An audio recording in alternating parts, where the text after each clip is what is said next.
Ready. All right. And if we are all ready, I will call our town commission meeting for May 11th to order. At 7 o'clock, please stand for the pledge and the invocation. Pledge allegiance to the flag of the United States of America, and to the republic for which it stands, one nation, under God, indivisible, with liberty and justice for all. Al, if you would, please. Father God, thank you for entrusting us with your town. Once again, I ask you for your wisdom and discernment to help us make decisions for the best of our citizens. In your name we pray. Amen. Thank you, sir. All right, Commissioner Nolan. Present. Commissioner Pollan. Oh, I thought you. Okay, you can't stop here for everybody. Commissioner Ramos. Present. Vice Mayor Satterfield. Present. Mayor Stark is not here. We have a quorum. Okay, thank you, ma'am. First thing up in presentations is we have a proclamation. And gosh, I wasn't sure what it was till everybody walked in here, you know. So we are going to have our proclamation for National Public Works Week, which is kind of cool. It's the one I get to do, you know. All right. Whereas public work professionals focus on infrastructure, facilities, and services that are of vital importance to sustainable and resilient communities and to the public health, high quality of life, and well-being of the people of the town of Oakland. And whereas these infrastructures, facilities, and services could not be provided without the dedicated efforts of public works professionals who are engineers, managers, employees at all levels of government and the private sector who are responsible for rebuilding, improving, and protecting our nation's transportation, water supply, water treatment, solid waste systems, public buildings, and other structures and facilities essential to our citizens. And whereas the health, safety, and comfort of this community greatly depends on these facilities and services, whereas the quality and effectiveness of these facilities, as well as their planning, design, and construction is vitally dependent upon the collective efforts and skills of our public works professionals. And whereas the efficiency of the qualified and dedicated personnel who staff our public works department is materially influenced by the people's attitudes and understanding of the importance of the work they perform. And whereas the year 2021 marks the 61st annual National Public Works Week sponsored by the American Public Works Association / Canadian Public Works Association. Now, therefore, I, Mike Satterfield, Vice Mayor of the town of Oakland, hereby proclaim the week of May 16 through 22, 2021 as National Public Works Week. I urge all citizens to pay tribute to our public work professionals, engineers, managers, and employees, and to recognize the substantial contributions they make to protect our national health and safety and quality of life. And witness thereof, I hereby set my hand and cause the seal of the town of Oakland, Florida to be affixed this 11th day of May, 2021.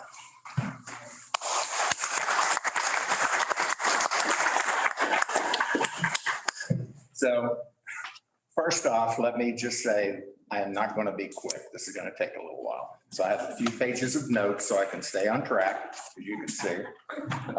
And we're surprised. Yes, but I made sure, oh, never mind. So on behalf of the American Public Works Association, I'm proud to announce Stronger Together. That's our theme for this year for the 2021 National Public Works Week poster. Every year they do a different poster, they do a different theme, and we've got every poster, I think, here since I've been here, and then we've got the majority, or I've got the majority of the posters at home since I began my career in 1986. So kind of a little tidbit there. So I'll stick to the script. This year's poster challenges our employees and citizens to think about the role public works plays in creating a great place to live. By working together, the impact citizens and public works professionals can have on their communities is magnified and results in the ability to accomplish goals once thought unattainable. Public Works helps to maintain a community's strength by working together and providing a whole infrastructure of services in transportation, water, wastewater, stormwater treatment, public buildings and spaces, parks and grounds, solid waste, right-of-way management, and emergency management. Yes, sometimes we are the first responders. Public Works provides the togetherness needed for teamwork between all the stakeholders in capital projects, infrastructure solutions, and quality of life services. So as the poster says, stronger together. So with that, I thought tonight would be a really good time doing the proclamation to introduce you all to the staff that we've amassed here in Oakland. Some you may already know and some you may not. And I think everybody's here except our part-time water treatment plant operator. And then one of our other maintenance workers has gotten caught up in traffic, something. So there's a wreck on I-4. He's not in it. So as the town has grown over the course of just a few years and demands for a higher level of service have been set, we've managed to assemble a diverse team of public works and utilities employees that you can be proud of.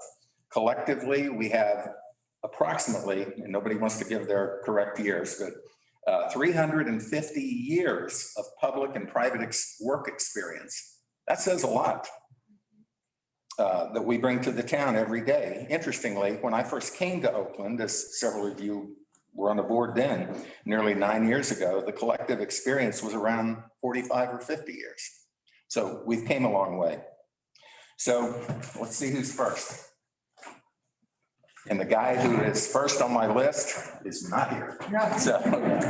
So anyway, he is on his way. He may show up, but so the newest member of the team is maintenance worker Blair de Castro.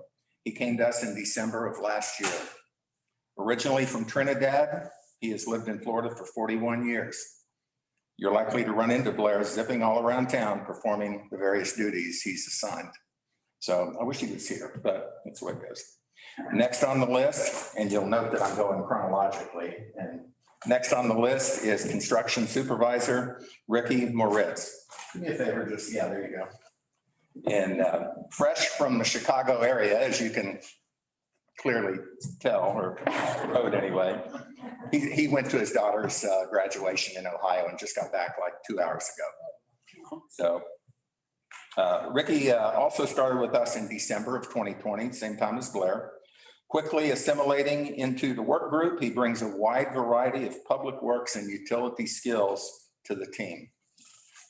Chi-town, huh? Mm-hmm. Yeah. Listen close. You might have another one from Chi-town too in here. So You don't have to listen close. yeah. Yeah, don't fall asleep. So then we have Reyes, also a maintenance worker who began his career in with Public Works in August of 2019. Keep in mind, this is after he worked in a similar capacity at the charter school for about 3.5 years. So he's been here a little bit longer than most think. A native of Puerto Rico, Luis has greatly expanded our level of service to the public, and in doing so has greatly expanded his own job-related experience. So he's doing a lot of things he never knew existed and doing a good job. Next is, did you wait for this? You did. Okay, yeah, I didn't turn around. So next is utility worker and Florida native, Mike Adams, a former Lake County Sheriff's deputy and 22-year Army Reserve veteran. And he's only 39. I don't get it. So yeah, in 2018, Mike decided to put all that behind him and come to work for the town of Oakland. It goes without saying, Mike has been a great asset to the seamless operation of the water and sewer utility. Speaking of utilities, our utility supervisor, Steve Pressimone, there you go, has been in charge of that division of public works since it was created in 2018. We were successful in luring him away from the city of Claremont, where their loss was our gain. Steve brings a lot of utility experience to the town and occasionally a bit of humor. You can always count on him to have the town's best interests at heart, no matter the task. Very nice. Let's see. Okay. Now, if I had to name the one person that binds us all together, would have to be the administrative coordinator, Diane Carroll. Just ask anyone here how long they could get by without her, and we kind of almost had to during COVID. Also originally from the Chicago, Illinois area, Diane has called Florida home since 1994 and has been employed by the town since 2016. Next on the list is Public Works Supervisor Scott Townsend. Oh, he's sleeping. No. Yeah. Originally from Vermont in 2015, Scott decided to leave all that snow and ice behind him and move south. Coming from a larger sized community, he was drawn to the small town charm that exists here. Each and every day, the department draws upon his skills, which help us meet the demands of a changing and growing community.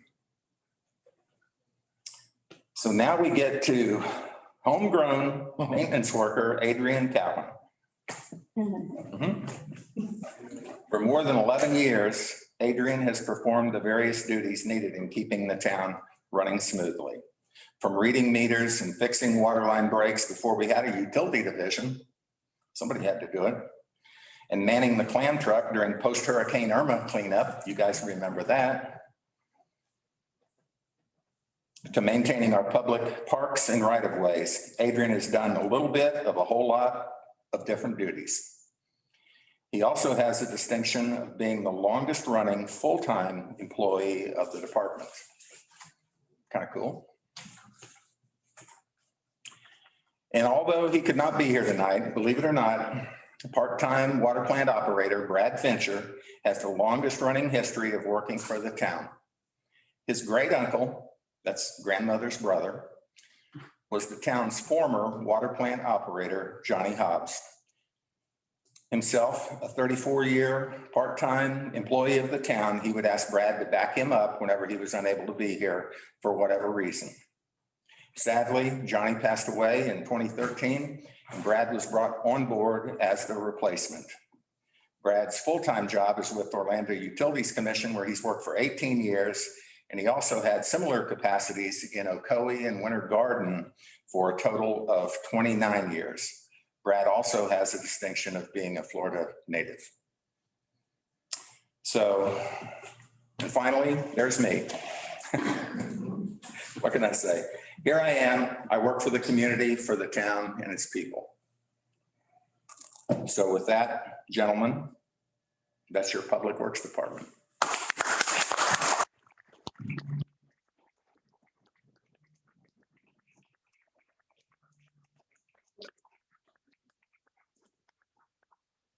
Thank you.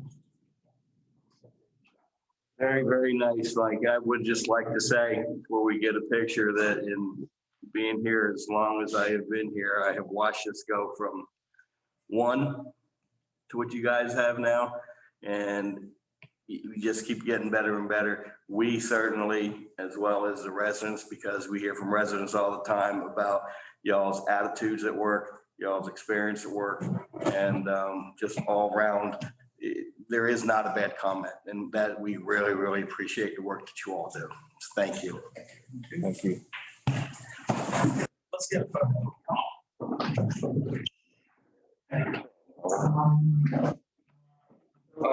Coach, with the poster possibly. I wouldn't move it. We had all the time getting it set up. We'll probably have these French shows. I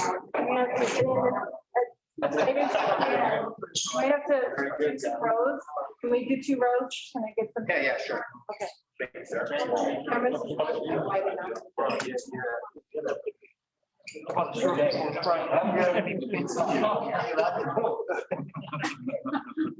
Commissioner Reyes, sad. If I can't really see you, just move over to the right a little bit. Perfect. Okay. All right, everyone smile. Stay there, please. 1 more second, please. Suck it in, Ricky. All right, very good. Thank you. Cool, thank you. Thank you very much. Thank you, sir. Oh, yeah, well, yeah, unless you think we ought to make them suffer through on the whole thing. Or- No, you guys can go. Thank you. Thank you. All right, everyone, leave your stock and day back.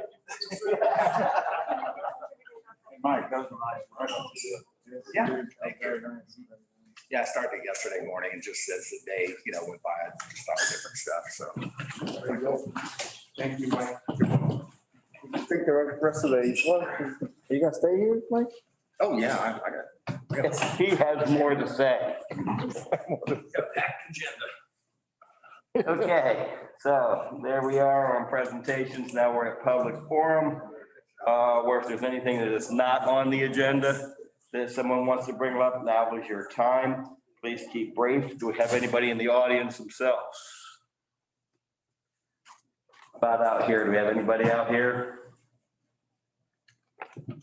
If anybody online would like to speak, can you please raise your hand? Yeah, I see no hands Yep, raised. looks like we're good to go. All right, so we're from public forum. We come to the consent agenda. It's been presented, so you guys, what's your pleasure? I just got something stood out on me on the minutes on page 11. On the redundant well update, it says redundant wall update, kind of minor. But Yeah, okay. We will fix that. Little bit of a modification there. All right, Good. So I'll make a motion to approve the consent agenda with the correction that I just mentioned. I'll second it. okay, I got a motion and a second. Do we have any other discussion? I'll call for the vote. All in favor, aye. Aye. Ayes have it, and we move on to consent agenda. Okay, we're down to other policy matters. We're going to start with our best foot forward. All right, this is Emily Hanna with Best Foot Forward, and she's going to do a presentation talking about pedestrian crossings and safety.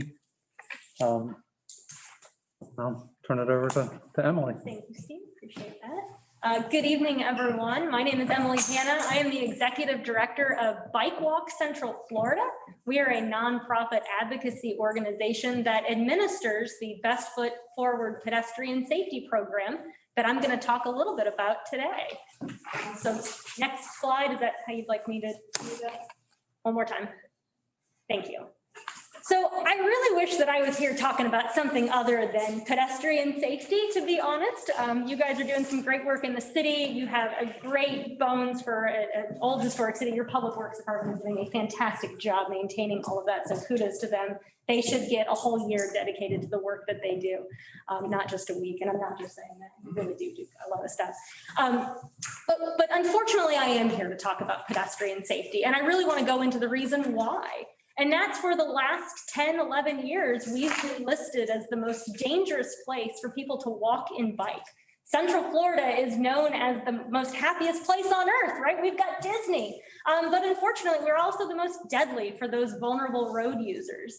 And as you can see, the Dangerous by Design report back in 2011 named us #1, and the latest one in 2021 also names us #1.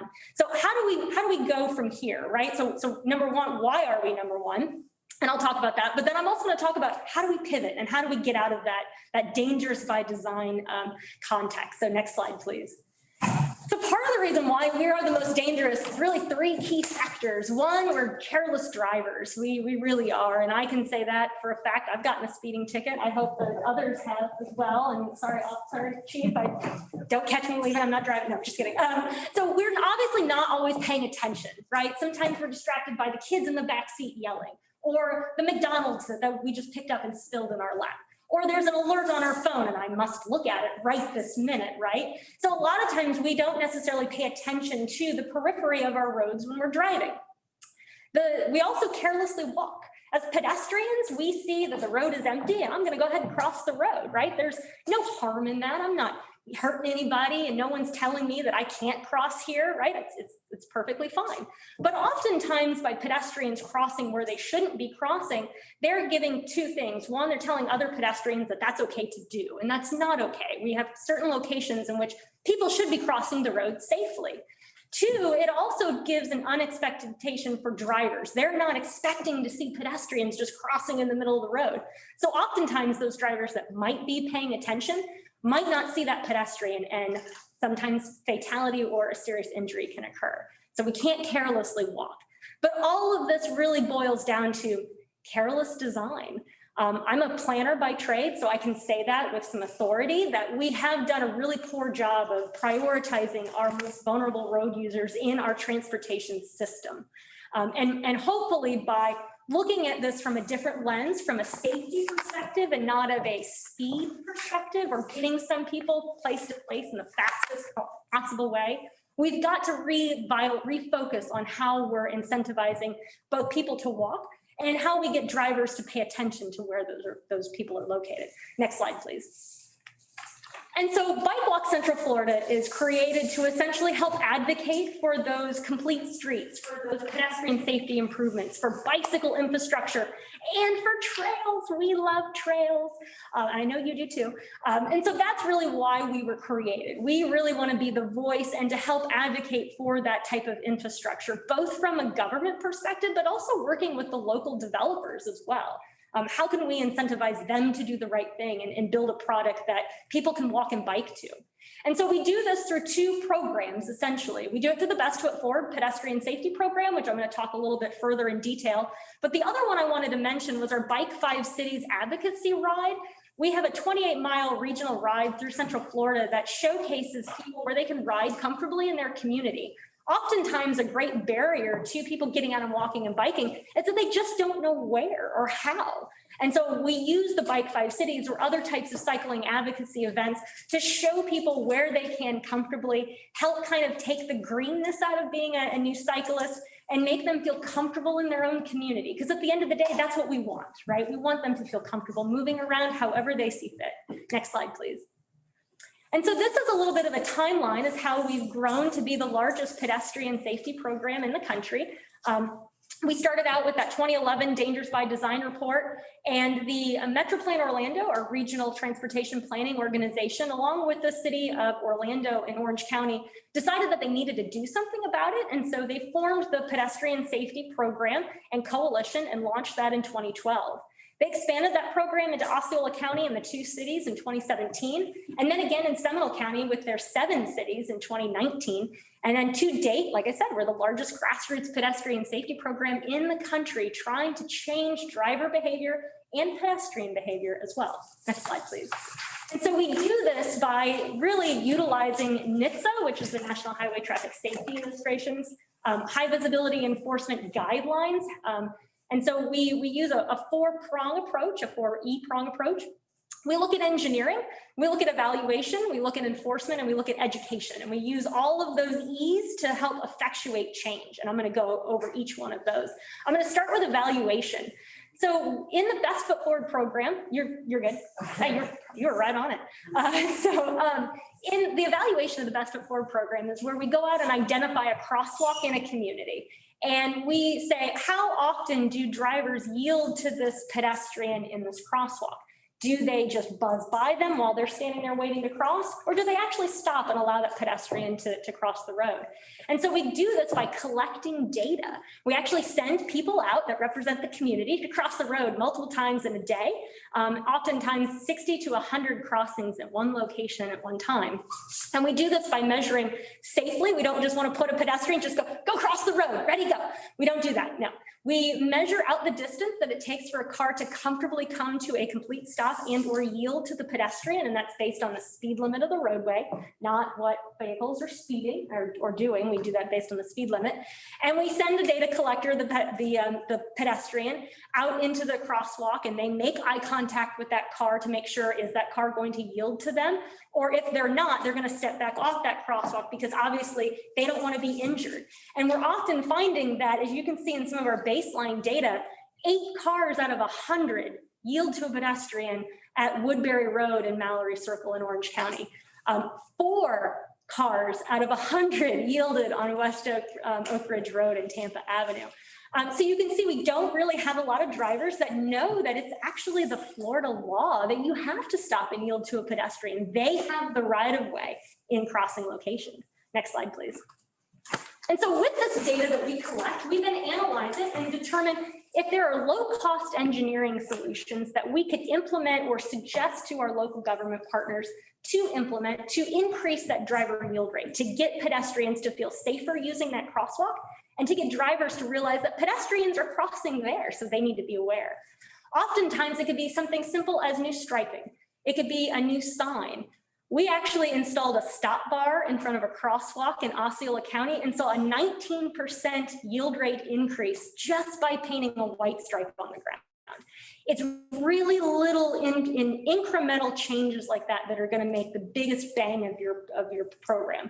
We don't necessarily need to go rebuild all the roads that these fine men have been building and maintaining for years, right? We don't want to do that. We just want to come in and give a little bit of extra advice on how to get people across the road safely. Next slide, please.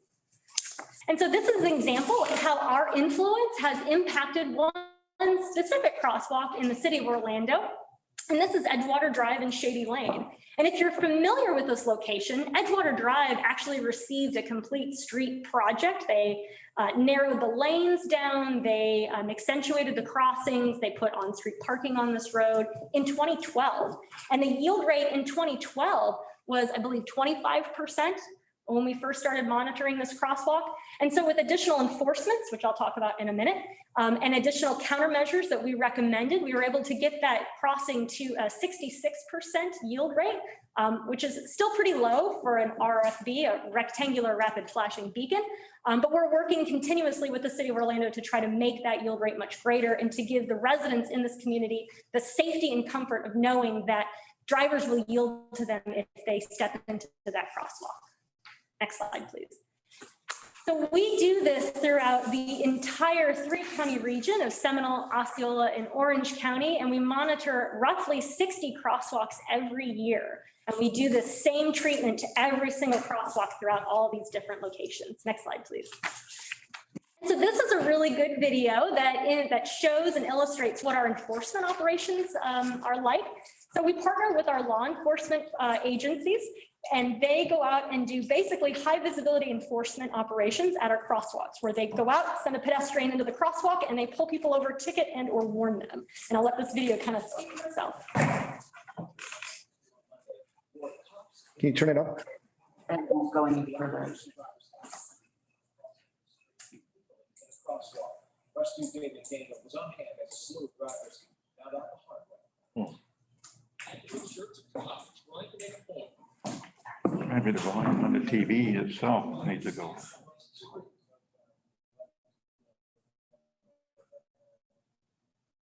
He ended up dodging cars. Okay. It was pretty obvious. Operation Best Foot Forward has been in place for months. Over 1,600 warnings have been given out to people who did not stop with a person legally in the crosswalk. Yeah. This was day one for actual tickets. The way the law reads, once the pedestrian enters the crosswalk, people coming from either direction are obligated to stop, let him cross safely. If they don't stop, they get a $164 reminder. It's your obligation to stop for that pedestrian as long as he's inside that crosswalk. This driver thought without flashing lights or a traffic signal, the walker was in the wrong. But a few drivers didn't pay attention, slowing, even stopping. We need everybody to be on their best behavior and paying attention for the children. Even in full uniform, Sergeant Gonzalez had people whiz right on by. We don't want them to give it gas and see if they can beat the pedestrian. We want them to slow down and be able to stop in time to let the pedestrian safely cross. Southbound blue Honda SUV. Right, didn't even slow down.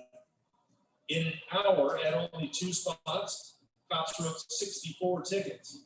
With more cops available, they felt they could have written 100. In Orlando, Orange County, David McDaniel, Western News. So that's pretty scary, right? That officer was fully dressed and no one was stopping for him. How old is the video? That video is actually from 2014, I believe. So that is a little older, but it really does a good job of explaining how the enforcement operations occur and how they take place. But honestly, that video is exactly what we see every single enforcement operation we have. It's wild. Anyway, part of the enforcement operations that we do, and the reason why we call them high visibility, is that we get the media involved with our operations. We tell them why we're doing this and we make a big deal about it. We let everybody know. And we invite them all out to observe. And oftentimes they do come out. And that's why they continue to come out, because they get images and shots like what you just saw in that video. So it's good stuff for them, but it's also, we're educating, right? It's all about telling the message of pedestrian safety. And for every ticket or warning that's handed out, we believe that roughly 15 additional people are educated, whether or not that person that was written the ticket or warning is mad that they got the ticket or warning, or that they learned something. They usually tell family and friends. And so we like to use our operations as a tool for spreading that message, right? It's not about warning, it's about educating. And so we do this obviously through the media stories, capturing radio, capturing the televised media, also anything in print, and we do community publications as well. We reach out to everybody across the 3-county region. Next slide, please. Well, we not only do that with traditional media, we highly use social media, and we like to share what our partners are doing as well. So if you've got Complete Streets projects or any other types of work that you're doing, we'll share your message and make sure that that gets out to the general public, that the audience of Bike Walk Central Florida and Best Foot Forward. Next slide, please. And so to date, the program has been around for about 8-9 years now, and we've educated roughly 10,300 drivers on the Florida yield law. We have conducted close to 500 enforcement details, which means a detail is every time an enforcement occurs at a crosswalk. So it's roughly 500 crosswalks that we've enforced. And we monitor about 200 plus crosswalks throughout the entire program. So that's going from baseline all the way to hopefully getting the yield rate up enough to where we graduate those crosswalks. And we like to have a big party to celebrate their graduation. Next slide, please. And then for education and community outreach, we do 600 and plus presentations throughout the 3-county region, 606 now, and $5.8 million worth of value in earned media. And what this means is that every time we get an ad placement or a placement on traditional media, or we get shared, or it's in print, we count that as what the advertisement value would be. And so that's your return on your investment. That's how you know that you're getting good bang for your buck, because we're getting this type of media and education for free, essentially, by working with our media partners. And then on social media, we have about 1.5 million total impressions. So that's how many people like or love or share or post or whatnot on social media. Next slide, please. And so how does the town of Oakland put their best foot forward?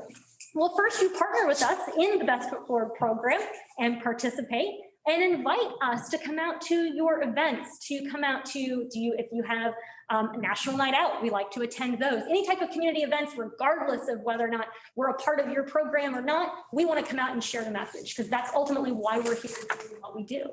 And then support projects that encourage walking and bicycling. You as the town commission have the authority to determine whether or not developments meet the criteria in which you see fit in your community. And so use that authority to make sure that bicyclists and people walking have the supported infrastructure that they need. Are sidewalks present? Are they wide enough? Is there sidewalk access through the parking lot into the building? These are really important factors that we've got to consider when developing new developments. Support Complete Streets projects. So if you're doing one, which I believe you are, definitely support that, or any other policy that you're writing. And if Public Works likes to present those types of policies, support that, support them 100%. And then tell your colleagues and friends and staff about our message. A lot of people don't know that it's that's the law to yield to a pedestrian. If you just say that, they're like, wow, I had no idea. So make sure that you're constantly bringing that up in conversation, or like throwing that tidbit of information in. And then do it for yourself. Pick a trip that you would drive normally and walk and bike instead, and see how that feels from that perspective. Because oftentimes as drivers, we have a different experience than when we actually get out of that car and walk on that facility. And I can guarantee you, having done this enough, that the walking conditions and cycling conditions are not nearly as great as the driving conditions are. So I highly recommend you get out of your car and walk to make a trip. And next slide, please. And that is all the information that I have to present today. I will be happy to answer any questions you may have about this program and anything else Bike Walk Trail related. Thank you for having me. I very much appreciate it. Thank you. I'd like to say thank you very much, Emily, for coming out here. I know that I saw you the first time on Metro Plan, or we're having a, thank you, Steve, for bringing her over here. I have a question. What requirements do we need to have one of our crosswalks be monitored? So we have a scope of services that I provided Steve, and he'll discuss that with you. And it's really just an approval of the scope of services and then put in the budget. And then we will work with your team, your police and public works departments to identify those crossings that have maybe some safety concerns or some if you might have projects that you'd like to see happen, then we take those, or community issues. A lot of times the community is really vocal about where they can cross and not cross safely. So oftentimes we take what the community has to tell us, and then we bring that to you guys and say, hey, the community has these issues here.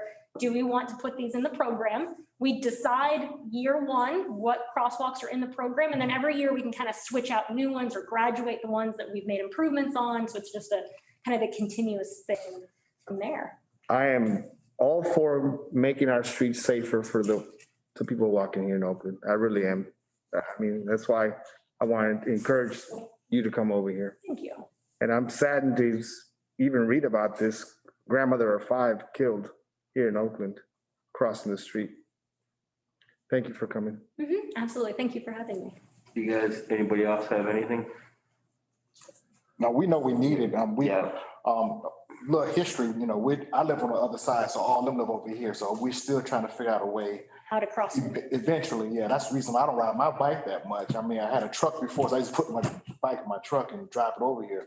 So, I mean, that's one of the biggest, this has been over for a long time, so we're trying to connect. And our previous manager, I know Steve's working on this. I mean, that's part of what we're trying to do. So that's right in line. So whenever we can get there, I'm one of the ones that's looking forward to it. Absolutely. So next steps, I would like to become, partner with this. Oh, yeah, definitely. So what I was going to do was put it in the budget for October 1. I'll go ahead and get with Emily. We'll get the scope of services, and then we'll start the program October 1st with the new budget year. And we'll work with them on evaluating what we have. I would like to have them look at the 3 areas along 50. Is there anything that we can do to make some short-term improvements versus what might need to happen long-term? Better signage, better things going on. So I think we definitely have got some areas that we could use their expertise. So if you're good with that, this will be something that I'll include as part of the budget, and we'll get this moving forward. Highway 50 and Oakland Avenue. Well, Yes. say with, given our last several meetings and conversations, it's very well needed on Oakland Avenue also. So it's, for all of us, it's a pretty eye-opening presentation that you gave us here. So we really, really appreciate it. And you've hit us at a time. I think any time is probably the best time to start something like this is, but for us right now, it couldn't be better come for us. So thank you so much. Absolutely. And I apologize, I didn't mean to forget about Oakland Avenue. So part of what we're doing, we've got the big roundabout project, and we're working on getting a consultant to start looking at the Oakland Avenue corridor based on the mobility study.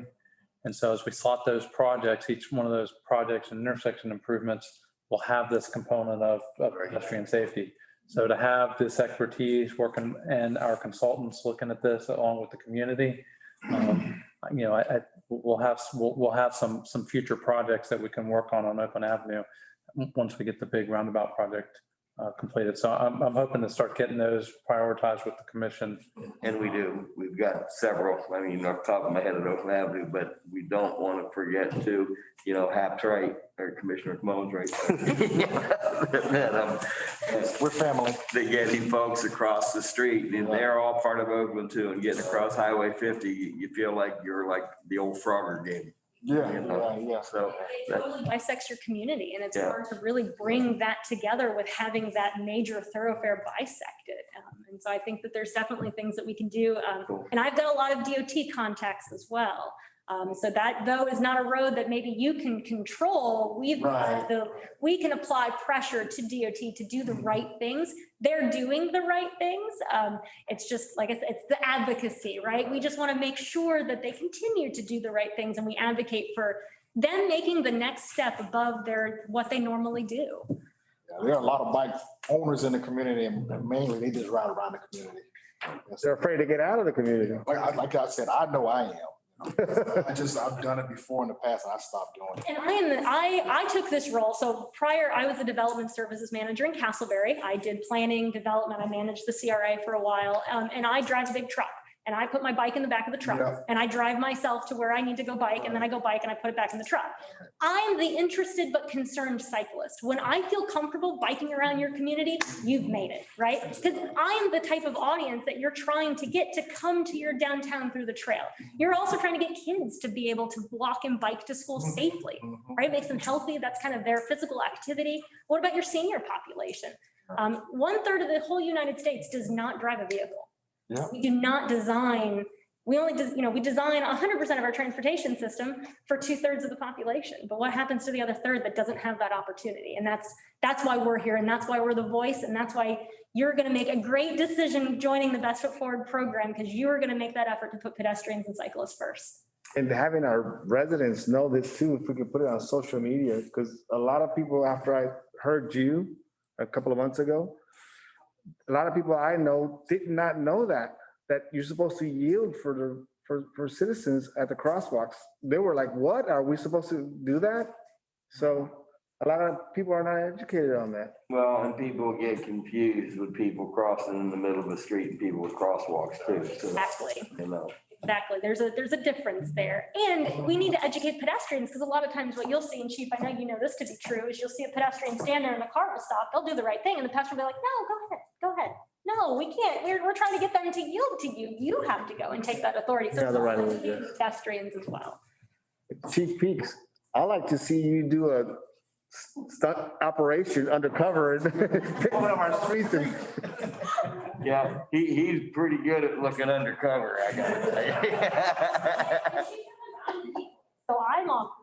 I would be happy to walk in the middle of the street myself. I feel bad for the car that hit See, you. the problem with that, Chief, is I like my truck and you can severely damage it, see? I'd stop. I wouldn't want to hurt my car. That's what I mean. All right, so again, we look forward to it and we appreciate it. Absolutely. Thank Got you. one more question. Yes, sir.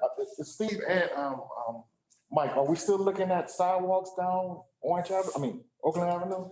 Yeah, that's going to be part of we've got a project in with Metro Plan. Just don't know when it's going to be funded, Okay. but we may be able to start picking off some of that with some of these projects that we can do to impact these. So we're one way or the other, we're going to work on getting sidewalks and intersection improvements. But we do have a project in with Metro Plan to be funded.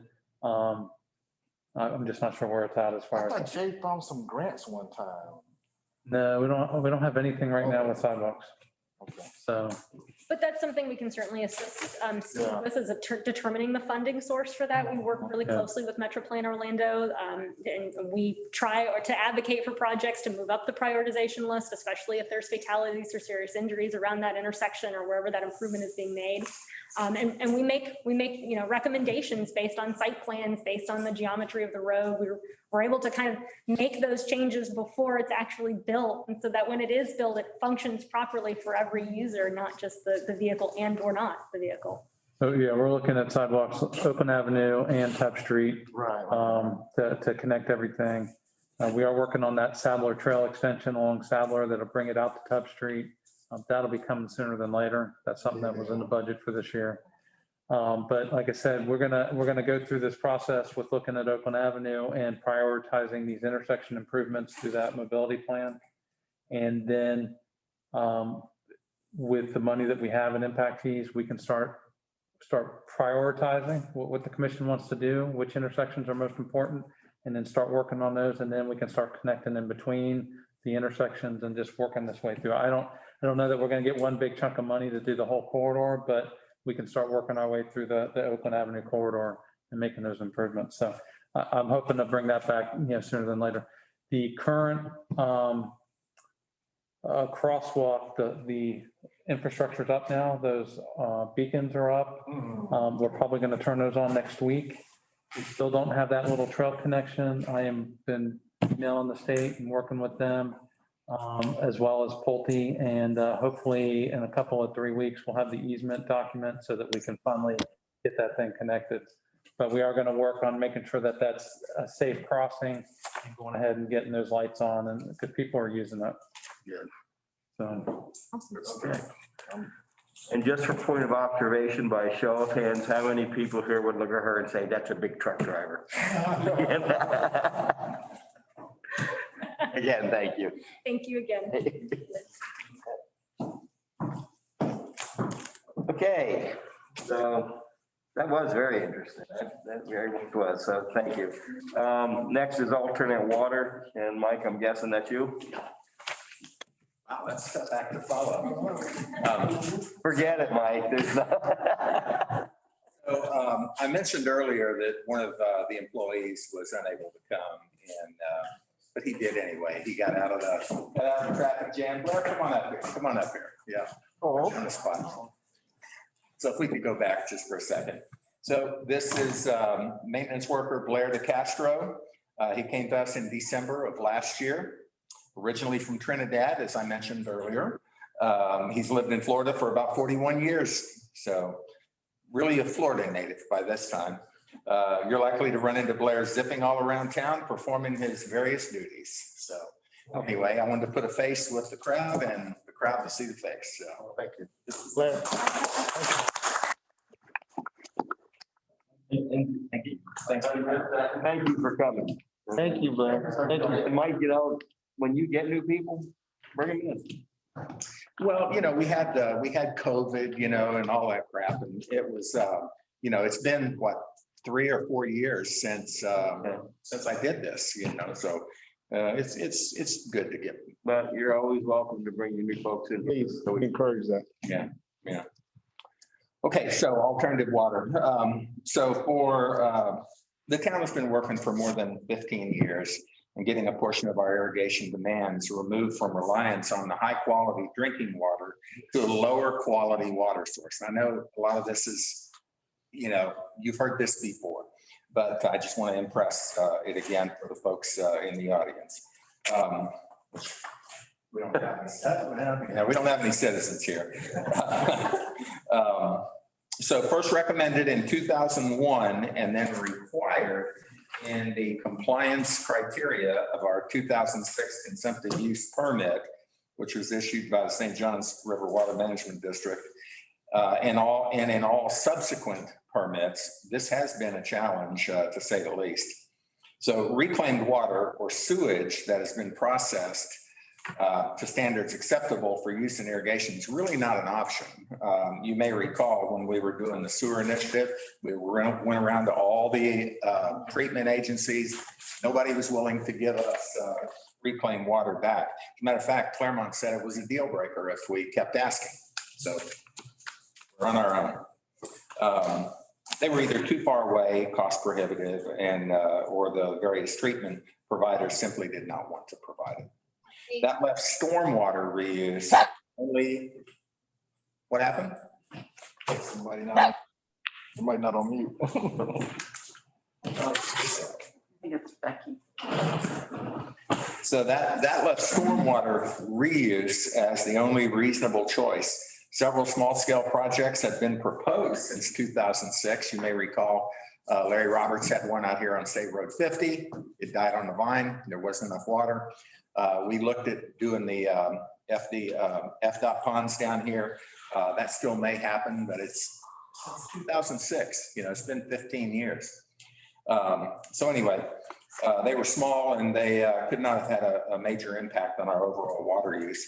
In 2013, the increased pressure from the state to reduce irrigation's dependence on drinking water resulted in the installation of separate irrigation system piping in all new neighborhoods. That's what we require now. So prior to 2013, we did not. In doing this, whenever an alternative eventually was developed, it would only require one connection rather than multiples. If you've got one connection to a neighborhood of 305 homes, it's a lot easier than doing 305 connections. And I use Oakland Trails as the example. And that's kind of how the established neighborhoods would have to be done. The alternative waters we know today started to gain traction with the 2016 approval of the Oakland Trails neighborhood. With 305 homes and an irrigation network with only one connection, the possibility of alternative water had suddenly become a probability. Since that day, staff has worked diligently on gaining a suitable location for the treatment facility and getting a preliminary plan together that is expandable as needs dictate and simply makes sense. The raw water supply has been locked down with the development. MI Homes has been locked down with the acquisition of a stormwater canal associated with the MI Homes development. So that canal down there on North Paul Island Drive, that is our water source for this project. And that is a stormwater canal, and it is attached to Lake Apopka, but that's how it's going to work. Additionally, the electric service required to operate the treatment works has been secured with the construction of Lift Station 3, again, a result of the MI Homes project. With the immediate proximity of this neighborhood, they're obviously going to be the first connected. So the 100 plus or minus homes in phase 1 will be connected, and then probably the phase 2 homes will be about the time that this alternative water is coming online, because they're just now starting to do the site work for phase 2. I might add that the site of, and you're going to see a PowerPoint here in a moment, but the site of the expansion of the treatment works, if it's needed, and I presume it will, as we go into periods of more water restrictions. So, not restrictions, but cutbacks in our capability to pump it. But anyway, that site has been secured. The town already owned it, and it is a 1.5 acre piece of the 150 acre nature preserve. We've worked very closely with the state and with the executive committee of the ONP to get this all worked out. And so right now that is the sanctioned location of the treatment works. And I just want to bring that up. It's not in the cover memo, but I did want to bring that up again. I've mentioned that at least twice before. Staff has kept the commission up to date with the Alternative Water Initiative. It was thoroughly discussed during the October 18 adoption of the 10-year water supply facilities work plan, and then again during the potable water utility master plan update held in July 2020. The 2021 estimated cost of this facility is projected at this point to be approximately $3.2 million. This is not a nice to have, it's a need to have. It's mandated by the state. So we've got to continue forward. So the next logical step for the town is to request a notice of inclusion for funding from the Florida Department of Environmental Protection. This will solidify the basis of the design and to enable the necessary environmental permitting. Doesn't mean that we're going to use an SRF loan. It means we're going to go after grants. We're going to go after legislative approvals or appropriations and that. So it's understood that when we're ready for construction, a combination of funding sources will be necessary. You may recall that the water impact fees were recently doubled. Actually, it was more than doubled in advance of this and in anticipation of it. So again, legislative appropriations and various environmental grants will also play a part in the construction. So there you have it. It's been a state requirement since 2006. The need has been proven. The land and water source have been secured. And we have developed preliminary engineering.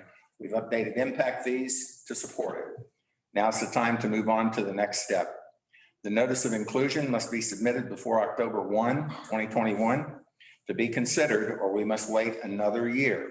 At the pace we're moving, I think that we're about 18 to 24 months away from any dirt being turned at this point, if we move forward today as this. Representatives from CPH will give a brief PowerPoint presentation and answer any questions and get into any details that I might stumble on. So, but anyway, the recommendation is staff recommends that the town commission authorize CPH to submit the notice of inclusion on behalf of the town and to continue to move forward with the final design and permitting of the Oakland Alternative Water Project. So that. Scott, yeah. Long time no see. So I'm telling you, we're back again.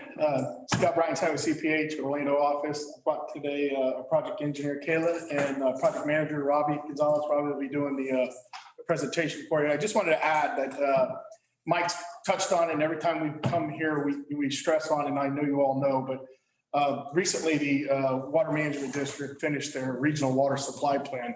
And part of the regional water supply plan is requirements of the Central Florida Water Initiative. In that initiative, it's basically forcing a lot of the communities in that area to reduce their water consumption of potable water for irrigation. And so Oakland's on that list. Mike's doing everything he can to push this project forward. Some of the alternative water supplies, as Mike has mentioned, is reclaimed water, and that's why we have it purple up there. We don't have that opportunity here in Oakland to get reclaimed water, as he said. This project is definitely an alternative water. It's a lower quality water source. It would be beneficial to the town to use a lower quality and protect the resources of this country or the state and the country. And then, there's other alternative water. We kind of touched on it when we were talking about the well last couple of weeks ago with Lower Florida and Aquifer. But right now, I think it's more cost effective to go forward with this project. With that, I'm going to let Robbie go ahead and take over and go through the slides for you.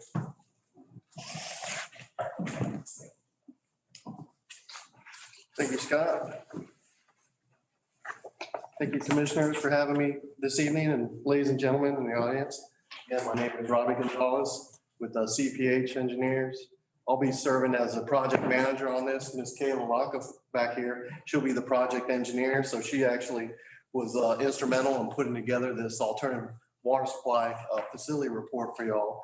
And it's really to harvest stormwater. So we're using those kind of words right there. We're harvesting stormwater from the whole island to supplement the irrigation demands. Okay, next slide. Okay, so I'm going to go through just about 9 quick slides right here where we're going to do the project description, the location, design options, a cost estimate, and then Mr. Parker here will come forward to address the action item and then any questions that y'all have. So what is the purpose of this project? As Mr. Parker and Mr. Brightenstein pointed out, it's alternative water supply facility, which will supplement potable water demand for irrigation purposes by harvesting stormwater, discharging it into Lake Apopka. And our method is the stormwater would be harvested in the canal by whole island, treated, and then distributed into the town's existing irrigation system. You probably sometimes see around in the distribution system some purple pipe connected to blue pipe. That's what Mr. Parker was referring to. Those are some items probably later on down the line that are uphill, but the downhill are the immediate beneficiaries right now. And what would the benefit of this project be? It would allow the town to maintain future compliance with the consumptive use permit by reducing the amount of groundwater currently used for residential landscaping irrigation. So here's a proposed site location. I know it's kind of real tight and tiny right there. That's the, I think that's the Oakland trail map right there, the preserve. And so it's up in that northwest corner right there, as you see. So that's the proposed site. So when, I believe when Whole Island was negotiating that site with the town got that piece of property, put lift station 3 in there, and it just had enough room to kind of squeeze a piece of treatment type process in there. And I believe we also collected another piece of land right there, which is into the, a little bit into the wetlands right there. I created, next slide. So here's a alternative water facility design. You can pass these around. It shows it on an arrow right here in case you're wondering what it looks like and how it's in relation to items that are around. I'll wait for you all to pass that around. So what you'll see first, let me see, this map is turning, it goes, it's facing straight east, right? So you see where the north arrow is. So you'll see where the harvesting area is there would be a control structure right there at that canal to allow water either to go to the future canal, the future reservoir across the road right there, or it would be pumped directly over to the treatment system. Right now, we're in phase 1 where we're going to harvest and we're going to treat and we're going to distribute.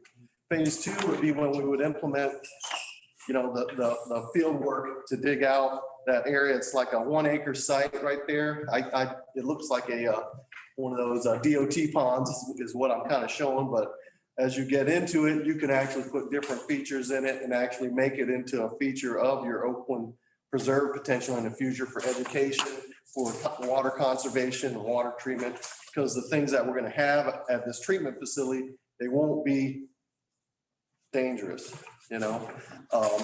Then from there, then we would pump it to the distribution system with a high surface pumping. If you flip there, so next one. Just a second.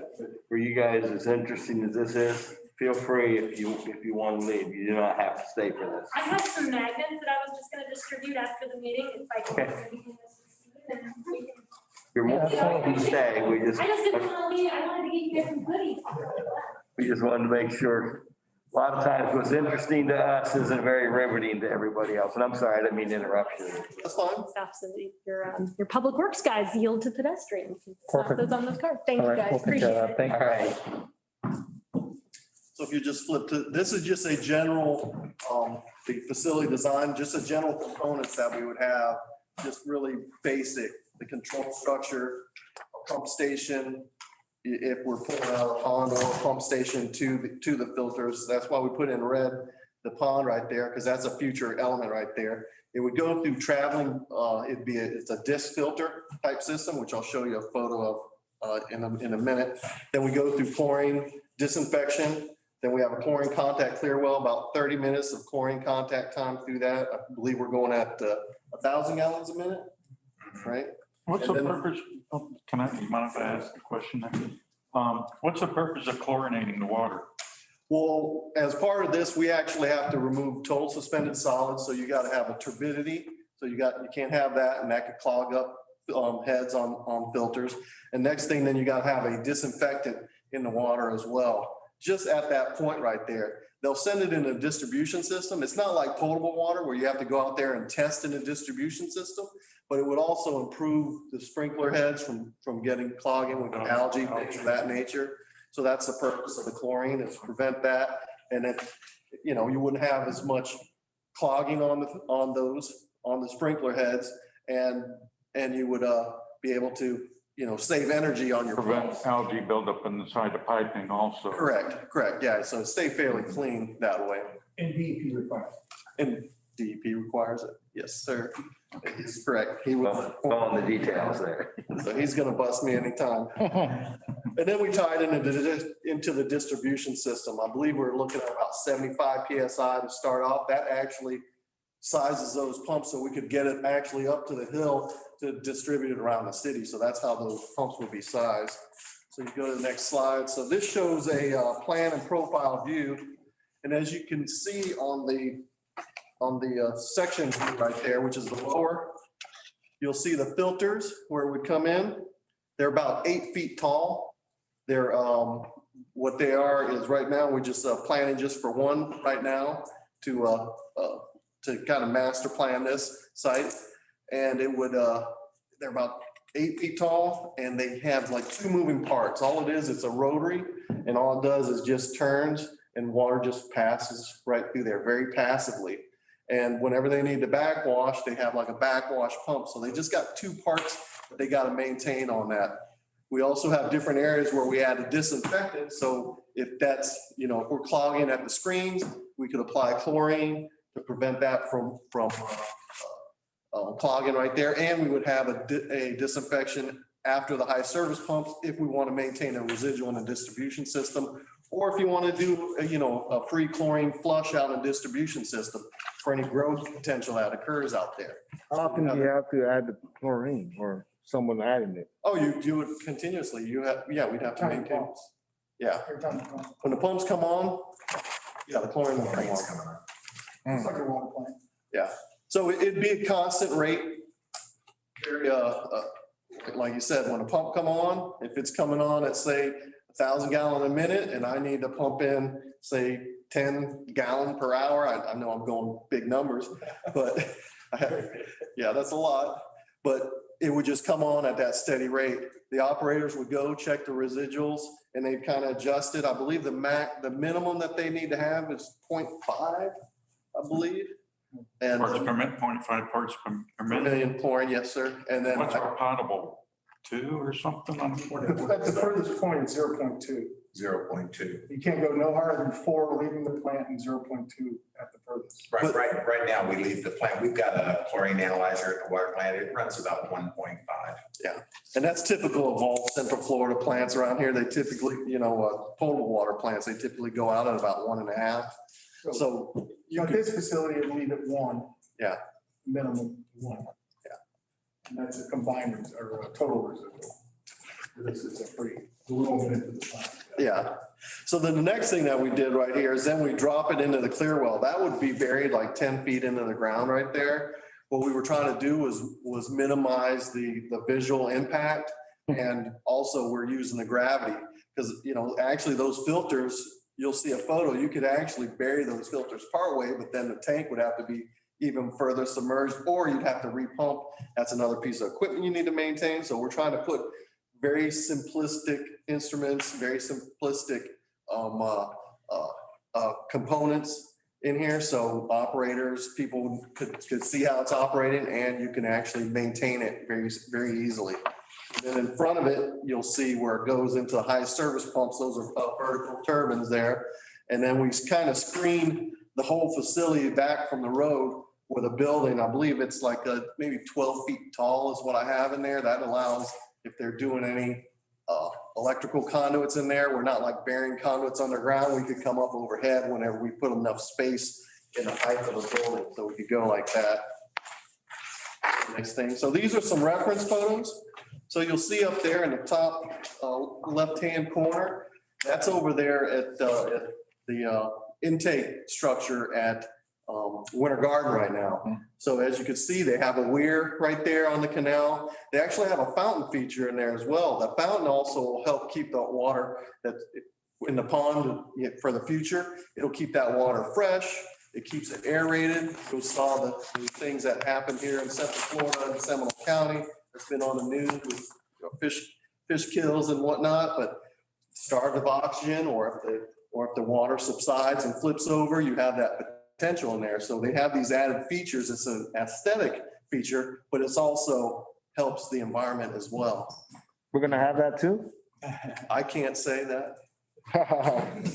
That's in phase Put it 2. in the budget. We put in a budget on phase 2. Yeah, there were several caveats that we had to agree to with ONP and the state. So it'll be possibly in with that group of items. But that would be at the future expansion. Correct. Yeah. So it's very natural looking. The next photo over there to the right in the middle, you'll see those are a pair of these of the disc filters. You can see they're about 8 feet tall. If you see where the actual lid is on there, sometimes they actually bury those into the ground. And there is potential to do that, but if you do that, as you see that discharge pipe from the side, now I'm below ground and I either got to repump it, or if I needed to go into a tank, I need to make that tank even deeper. So that also brings up the cost on things. So that's why we put them above ground on a platform right now. And then the next, on the very bottom, left-hand corner, you'll see, those are the vertical turbine pumps. As you see, they're painted purple, just so you know, that's kind of what they would look like, just from a visual standpoint. There won't be that many. There won't be that many. We're starting off with 2 and we have space for a third. And I believe they're about 1,000 gallons per minute each. So they're actually, one is redundant to the other. And then you put in the third, you would be able to go up to 2,000 gallons per minute, which the town actually sees sometimes on irrigation nights. So that's the purpose of those pumps and the sizing of those pumps. And then this last slide before I pass it on to Mr. Parker. How loud are these, the noise? Wow. Does it have- It'll be just like the water plant. Yeah. Yeah. That vertical turbine, the well. Yeah. Yeah, they shouldn't be too loud if you don't, you gotta engineer it right, put the right size pipes in that and things of that nature. So that's what Kale would be doing, the hydraulic calculations, making sure that we have the equipment size so we wouldn't have any potential cavitation or any other excessive noises like that. But they are very quiet, and you could walk up to the well out there in Spear Park and listen to that. Come on. That's right. That's not Fairly quiet. Same. Yeah, and we kind of set it back, as you see on this aerial right over here, you can kind of see we set it back away from the property. Originally, we were going to have it to the north right here, but we moved it over here. Reason why it's cattywampus that you're seeing right here is because that's where the ground is level and then it drops off. So that's the only reason why. We'd have to bring in fill to turn that kind of sideways and bring that in. So that's the only reason why you're seeing this little cattywampus right over here.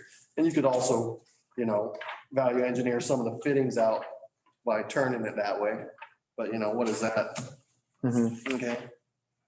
So basically what we saw on the cost, the total construction cost is about 2.5 million is what we're projecting. Right now, we got a 30% contingency because this is a planning level right now. So we haven't gone through all the total iterations of the design and the needs. And then we have the bottom items down here. These are the SRF, the request for inclusion that Mr. Parker had mentioned earlier, the engineering, survey, geotech, and permitting through bidding and construction. So with that, I'll turn it over to Mr. Parker for the action items and any follow-up questions you may have. Any technical questions? Well, I got a question. That canal north of those houses, how's this gonna affect Lake Apopka? Oh, it's going to greatly benefit it, I believe. It'll keep lake water coming into the canal, and the water that's coming out of the canal that's being treated, the stormwater, is being pumped out into the very same basin that flows into the canal, and it's going to be cleaner. It'll clean the water. We've had multiple meetings with I say multiple. We've had several meetings with the Water Management District, and they wholeheartedly feel that it's the right thing to do out there. So it'll actually help Lake Apopka Absolutely. pull into the canal more frequently. And not only refiltering and cleaning it up, but then it's going on the lawn, it's getting filtered through the dirt and getting filtered again through the soil before it enters the lake. Oh, wow, that's nice. Yeah, it's quite a plan. So anyway, these are the next steps. Basically, if the town commission could authorize CPH to submit the notice of inclusion on behalf of the town, this will allow us to continue with design and with the environmental permitting that's going to be necessary. We've got a lot of conservation land out there and all that, so I see you over there. Yeah, it's going to take a while. If I have to. So anyway, that's the recommendation. Recommend that you submit the notice of, recommend CPH submit the notice of inclusion on behalf of the town and continue to move forward with final design and permitting at the Oakland alternative water. As a completion, that's how far reaching will that water use be? I'm sorry. How far reaching will the water use be? How far in town will this? Okay, so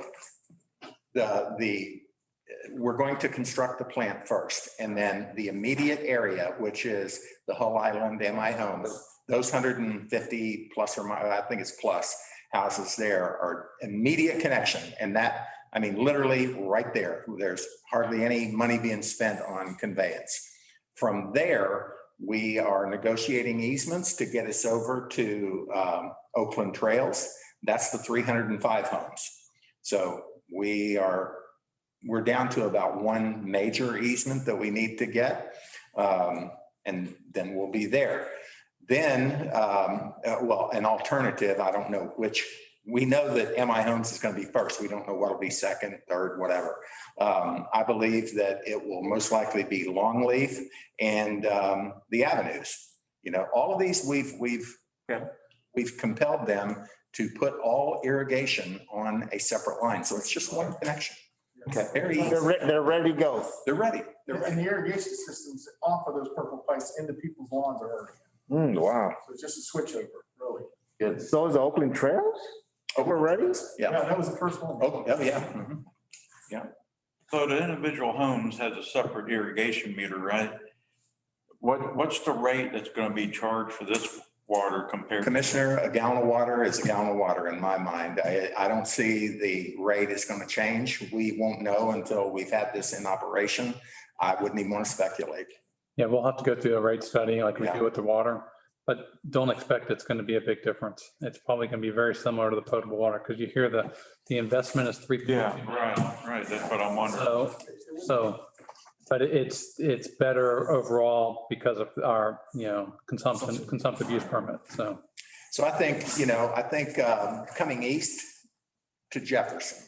And I think, as future development and things happen in town, he's gonna move around a little bit, but we'll see.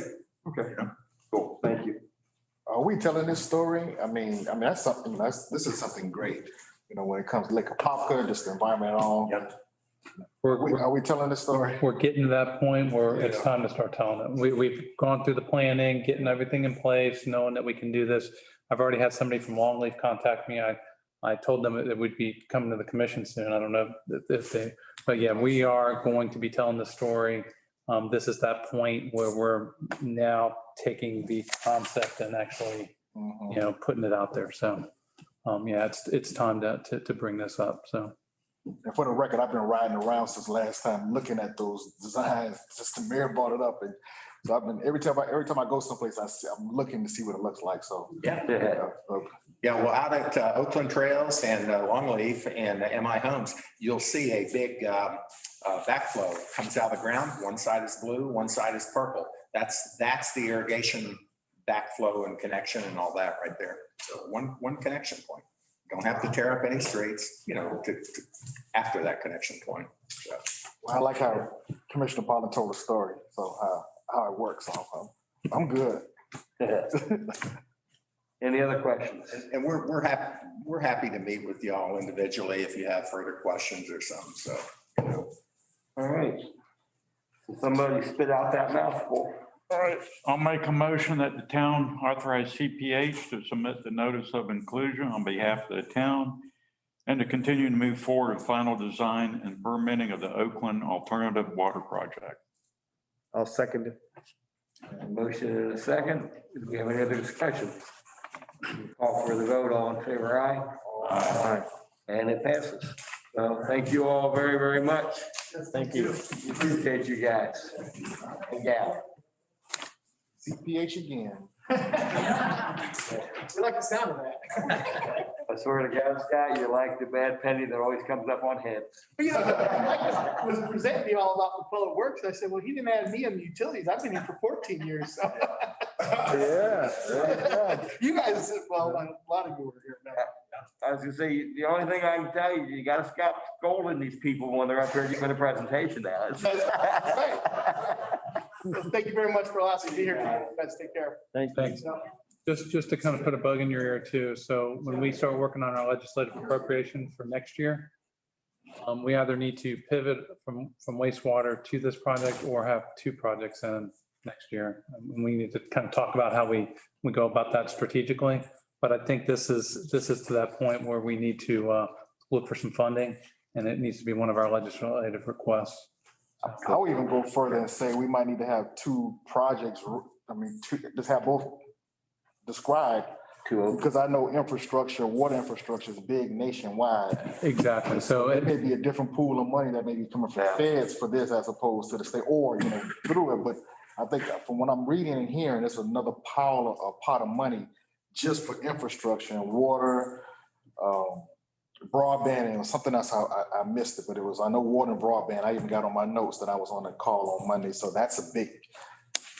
No, I absolutely agree. So somehow we've got to work this into what we're doing next year, and strategically figure out the best way to do that. But I do understand what you're saying. If we got to focus on one, that is definitely one to focus on.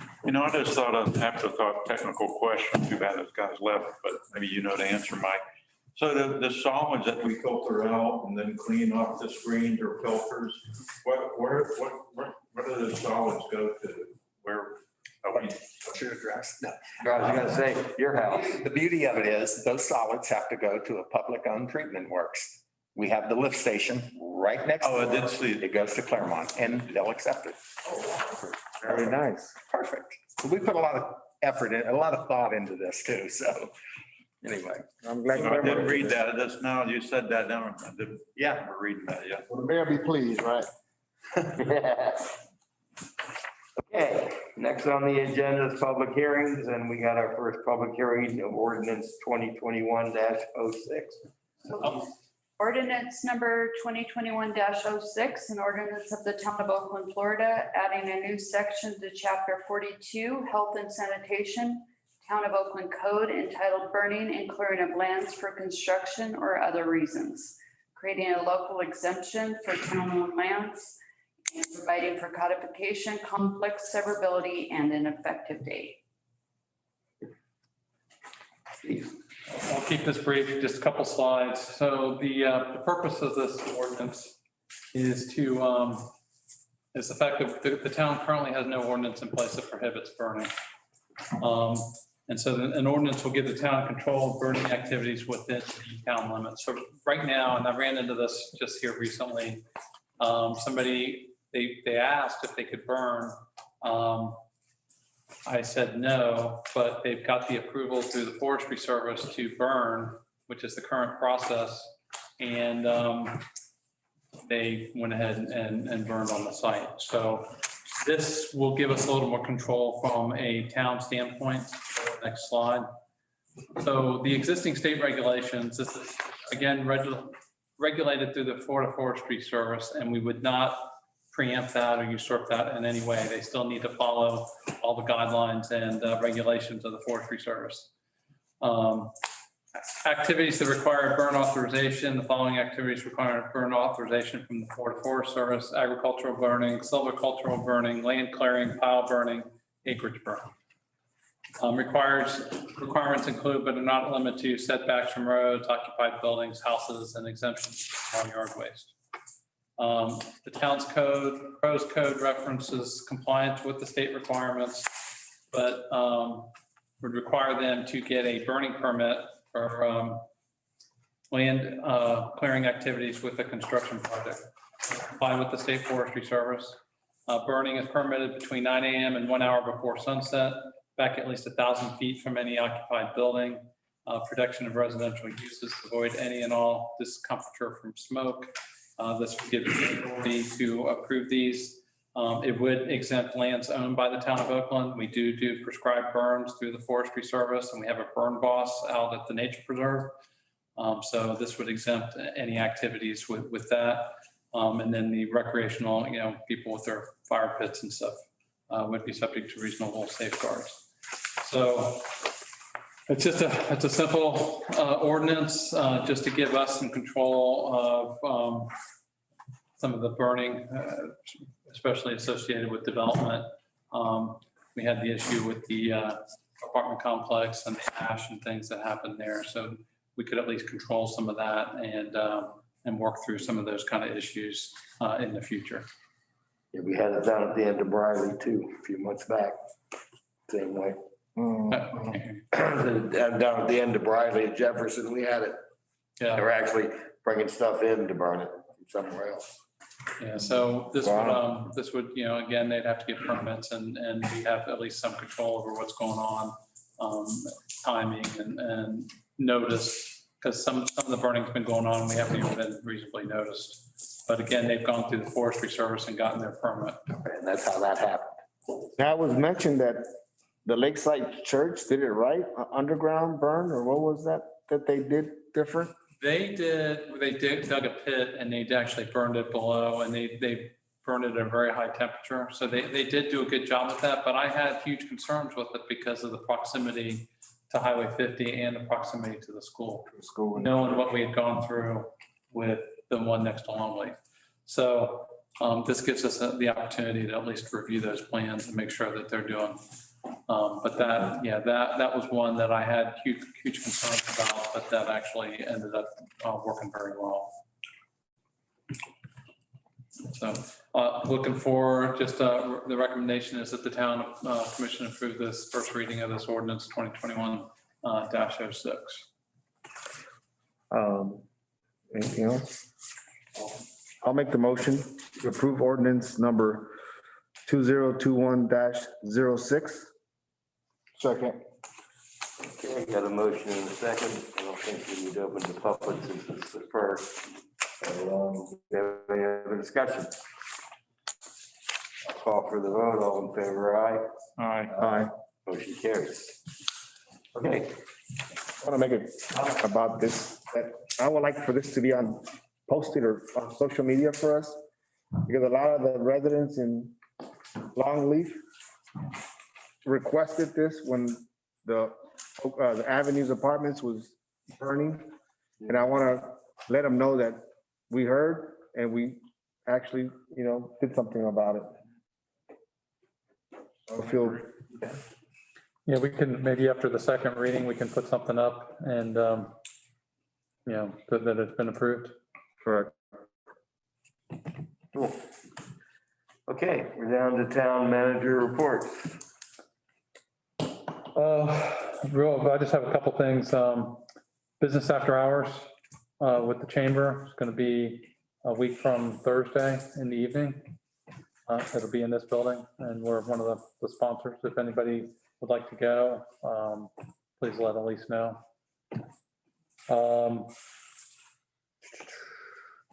The jazz that we had on the 30th for International Jazz Day, we had 68 people come through the building that day, which was a very, very good day for the building.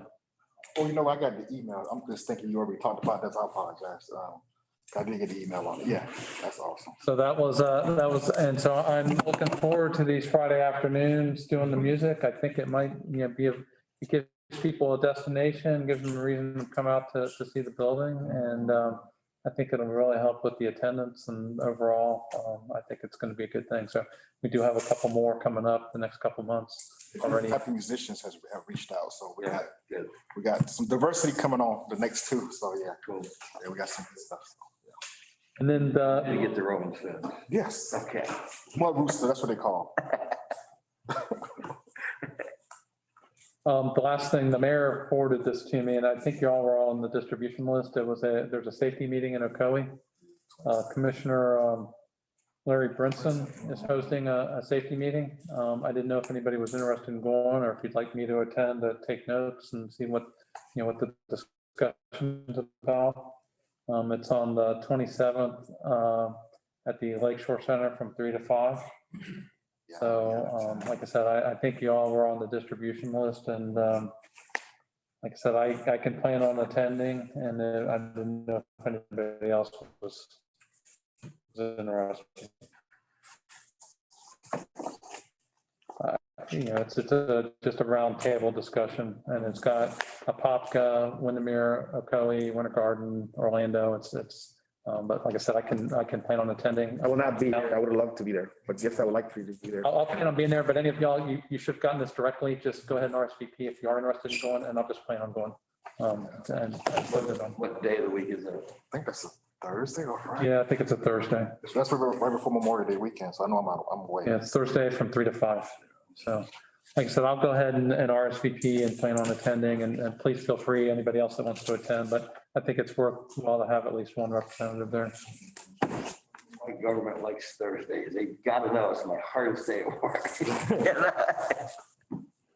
Okay, anything else? Yeah, that's all I have. Thank you. All right, Mr. Parker, Yeah, I've had my allotment of time.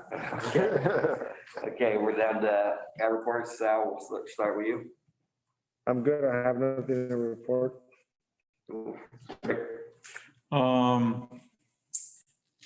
We had another plant sale at the ONP last Saturday.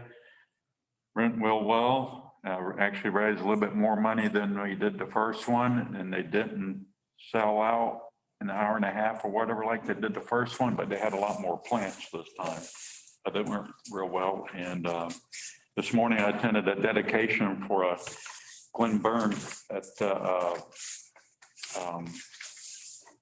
Ferndale Preserve. And I don't know if you remember, but the town of Oakland, I think we dedicated June 11th as Glenn Burns Day. Glenn Burns was one of the founding members of FOLA, and he's very instrumental in the bike trail, trying to get it wrapped around Lake Apopka, and then securing the money to buy the Ferndale Preserve. But it was very nice. It was very good. Okay. So I know May 20th, next Thursday is a big busy day because we have the Tri-County Luncheon. I know Lisa's been emailing if people want to go to the, anyone want to go to the Tri-County luncheon. And then right after that, that's the ethics training. And then right after that is the business after hours. Yes. It's gonna be a busy day. Yeah, so actually took that day off from work, so I'll be running around. And then, yeah, I'm doing that Civic 101 here on May 22nd. So we'll start hearing a lot about that. Tony Ortiz is doing a lot of that too, going around the state, just trying to get residents involved with, what's going on in Tallahassee.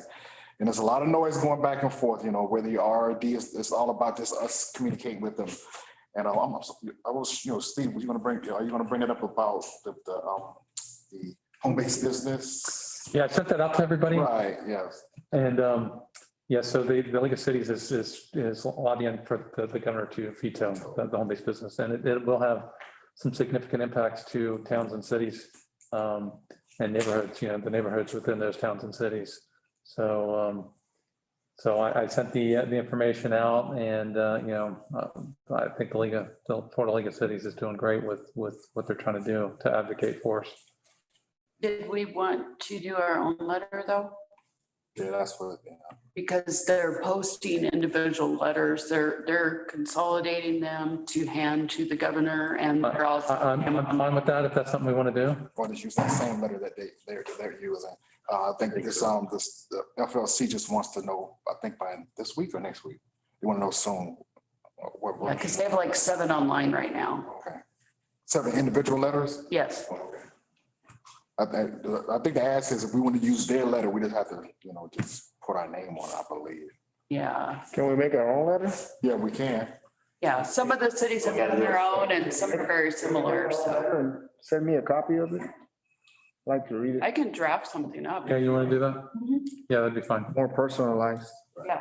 And that is one of the things that's coming down from Tallahassee, how Tallahassee wants to control that and home-based business, short-term rental. So it's a lot of things that's coming down. So, it's going to be a busy, and then session goes back in session in January. So pretty much you'll be right back in the cycle of trying to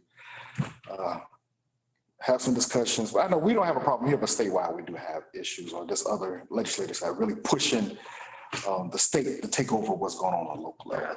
So, and I know the annual conference is coming up in August, so you'll start hearing that. That's going to be in Orlando, and I know, you have to go when it's here in Orlando. So that's going to be mid-August. I think it's the 13th through the 15th. So as we get closer, we'll be hearing about that. And I think they are still planning for a live conference here in Orlando in August for the Florida League of Cities. That's it. And the only thing I have is a reminder, I think we all got the communication of not tomorrow, but next Wednesday is the school drive-through for graduation, 1:30, I believe. So we can, anyone that can be there, I think it's advertised that we can be together. I don't think it's any big deal. So if you can make it. No, we don't have to be in a car. We can be outside. We'll be outside. Yeah. Yep. Okay. It was one thing I want to bring up. Remember, you brought up about the hacking of businesses and stuff, and so we know more things are happening. Are we trying to, IT? I know we don't have a super, IT department, but I know Commissioner Reyes brought that up. What happened over there? Yeah, so we have gone in and taken some extra measures to heighten security on several things. So I don't want to go into detail, obviously, in a public meeting, but be assured Jonathan is working on that in all areas, but specifically ones we've talked about. Yeah. If they need any help, we got 3 guys that have been very well versed. Yeah, he talks to Raul, so. Yeah, Raul's really good through it, a lot of the stuff. So. Yeah. It just happened to hit my head because what happened with the gas. Pipeline, Yeah. California. Yeah, no, that was Down here, Texas. It was in Carolina. Hear about that, Another one? I guess it's an oil or gas line that's feeding California from Texas. So it's The hackers got in there and they, all the way up to Linden, New Jersey. Yeah, I thought it came from North Is Carolina. that the one that governor just did an emergency order on today? I haven't seen an emergency. They just came out with one, like. Yeah. But yeah. Yeah. but the hackers was able to shut down that flow of fuel to California from Texas. Oh, what's the difference? And I guess they're holding it for ransom And Yeah, that's a different one. I hadn't heard. The one That's a different one, yeah. Yeah. happened like 3 days ago. Yeah, I know there was one from Carolinas that, there's a really. Five southern states that, Right, to Texas from Yeah, Carolina. yeah, it goes all the way up, all the way to Jersey, that line. Yeah, yeah. Yeah. I mean, that's amazing that they could control something like that. You would think there'd be manual overrides or something, send the crews out there, get these pumps back on. It's amazing how much everything is so automated. Yeah. It's their technical Yep. world. Cyber attack, yeah. Well, I just believe that community makes it stronger. So the community of the IT guys should share, not just our IT with the cities around us, Winter Garden, Windermere, Claremont, what they're doing. That's why I brought up our guys, Right. from our company Empire, because the hackers, they communicate. They themselves, Mhm. they do have a community where they get a thrill out of seeing who they're gonna shut next. True, yeah. So, but the IT from our cities, they should start communicating, having committees and having, how did you stop them? How did you avoid it? I mean, help each other out. Because the hackers are in community More attacking us. Yes, They're organized. they're organized. yeah, I just hope that it becomes one day something that there's some sort of community with the ITs in our cities. Barney Fife said it right, nip it in the bud. Andy.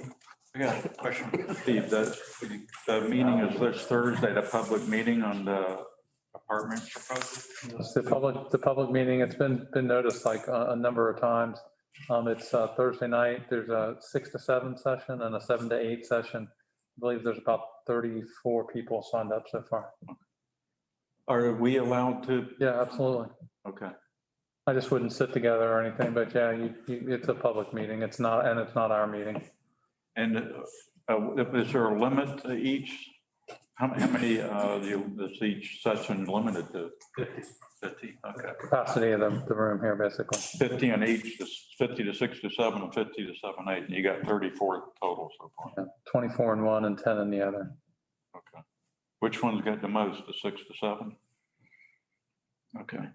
Yeah. Okay, All right, if all hearts and minds are satisfied, let's adjourn. It is now 8:36 PM.